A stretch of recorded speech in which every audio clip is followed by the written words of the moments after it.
আসসালামু আলাইকুম ভিউয়ার্স, আজকে আমি শেয়ার করব চাইনিজ সাদা ভেজিটেবলটা। এর জন্য এখানে আমি 3 টেবিল চামচ তেল দিয়ে নিয়েছি হাঁড়িতে।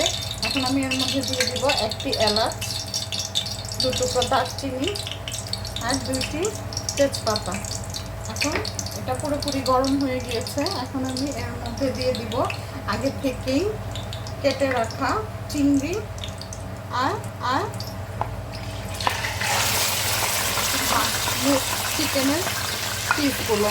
চিকেন আর চিংড়ির পিসগুলো আমি আধা ঘন্টা 30 মিনিটসের জন্য সয়া সস দিয়ে ম্যারিনেট করে রেখেছিলাম। এখন আমি মাংসটা হালকা ভাজি করতে দিয়ে দিব।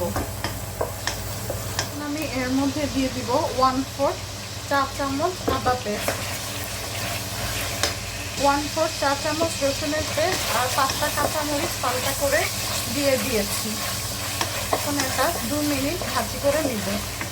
আমি এর মধ্যে দিয়ে দিব 1/4 চা চামচ জিরার গুঁড়া, 1/4 চা চামচ ধনিয়ার গুঁড়া আর 1 চিমটি জয়ত্রীর গুঁড়া।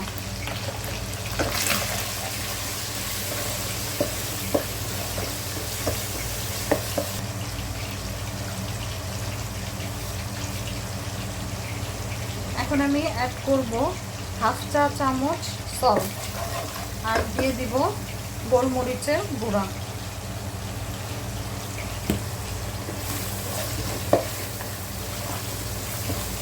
এখন আমি এর মধ্যে এভাবে পেঁয়াজগুলো তুলে রেখেছিলাম সেগুলো এখন এর মধ্যে অ্যাড করে দিয়ে দিব,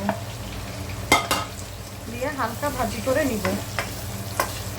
এখন আমি এর মধ্যে টুকরো করে রাখা গাজর, 2টি গাজর ও ফুলকপিগুলো এর মধ্যে দিয়ে দিব, দিয়ে কিছুক্ষণ সিদ্ধ করে নিব।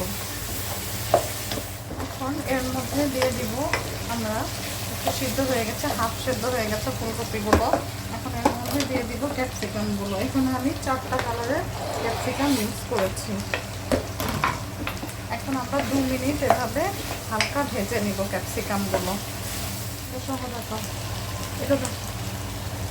এখানে 1 টেবিল চামচ কর্নফ্লাওয়ার আর 1 টেবিল চামচ পাউডারের দুধ একসাথে একটা বাটিতে গুলিয়ে নিয়েছি। এখন আমি সেটা আমাদের সবজিতে দিয়ে দিব।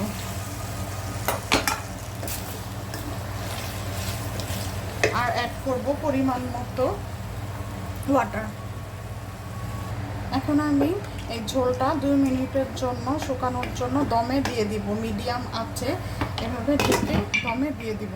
ঝোলটা পুরোপুরি টেনে যাওয়ার পরে এখন আমি এর মধ্যে 1/2 টেবিল চামচ টেস্টিং সল্ট এভাবে ছড়িয়ে দিয়ে ভালোভাবে নেড়ে আমাদের চুলা বন্ধ করে দেবো। এই তো তৈরি হয়ে গেল খুব সুন্দর কালারফুল সাদা সবজি চাইনিজ স্টাইল।